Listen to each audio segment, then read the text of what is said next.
तंत्र मंत्र यंत्र वशीकरण काले जादू की सही जानकारी के लिए आप चैनल को सब्सक्राइब कर दीजिए और बेल आइकन को दबा दीजिए ताकि आने वाली वीडियो की आपको नोटिफिकेशन मिल सके। और अब मैं आपको वेस्ट बंगाल के वशीकरण के बारे में बता देता हूँ, जो कि बहुत ही प्रचलित है और ये सिर्फ एक टोटका है। इसमें आपको किसी भी तरह की कोई मंत्र जाप करने की आवश्यकता नहीं है। तो आप ध्यान से सुनिए किस तरह से ये उपाय किया जाता है। ये उपाय आपको शनिवार या फिर किसी अमावस्या पर करना है। जिस इंसान की मृत्यु शनिवार को या फिर अमावस को हुई हो और उसी दिन ही शमशान में उसका देह कार्य किया जाए, तब आपको एक मिट्टी की हांडी लेनी है और उसके अंदर खिचड़ी बनाकर शमशान भूमि में ले जाइए और जिस स्थान पर मुर्दा जलाया जाए उस स्थान पर आप वो खिचड़ी बखेर दीजिए और दूर जाकर बैठ जाइए। और कुछ समय बाद जो शव यात्रा के दौरान लोग आए थे वो वापस लौट जाएं।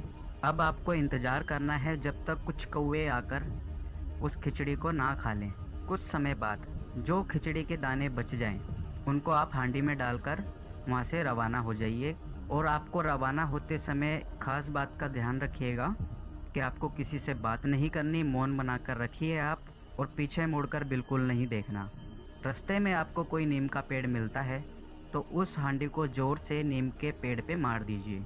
हांडी को पेड़ पर मारने के बाद कुछ चावल के दाने पेड़ पर चिपके हुए मिलेंगे और कुछ दाने ज़मीन पर गिरे हुए मिलेंगे। अब आपको दोनों को अलग पहचान बनाकर अपने पास रखना है। जो चावल के दाने पेड़ पर चिपके मिले उनको अलग रखिएगा और जो नीचे मिले उनको अलग रखिएगा।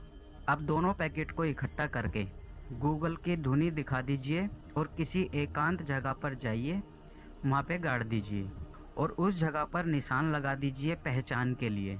अब अगले शनिवार को जाकर उसी स्थान पर आप भोग चढ़ाइए। भोग में आपको एक पताशा, गूगल की धुनी और शराब चढ़ा दीजिए। ऐसा आपको एक ही शनिवार करना है मात्र।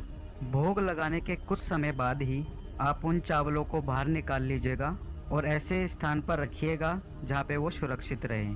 और जब कभी भी आपको आवश्यकता हो, जिस इंसान का आपको वशीकरण करना हो और जिस पैकेट के अंदर आपने चावल लिए थे नीम के पेड़ के ऊपर जो चिपके हुए थे, 2-4 चावल के दाने ले लीजिएगा और जिस भी इंसान का आपको वशीकरण करना है उसके ऊपर फेंक दीजिएगा। जैसे ही आप उसके ऊपर फेंक दोगे कुछ ही घंटों में वो आपके वश में हो जाएगा। और ध्यान रखिएगा वो इंसान आपके लिए पागल तक हो सकता है। इस उपाय को अपने गुरु के समक्ष ही रह के ये उपाय करिएगा। और जब आपको लगे कि वशीकरण की काट करनी है, आपको जो दूसरा पैकेट है जो आपने नीचे से चावल के दाने उठाए थे वो उस इंसान को खिला दीजिएगा। वो इंसान अपना मुंह मोड़ के दूर हो जाएगा आपसे। और ध्यान रखिएगा ये आजीवन के लिए वशीकरण विधि मैंने आपको बताई है जो आज तक कभी फेल नहीं हुई।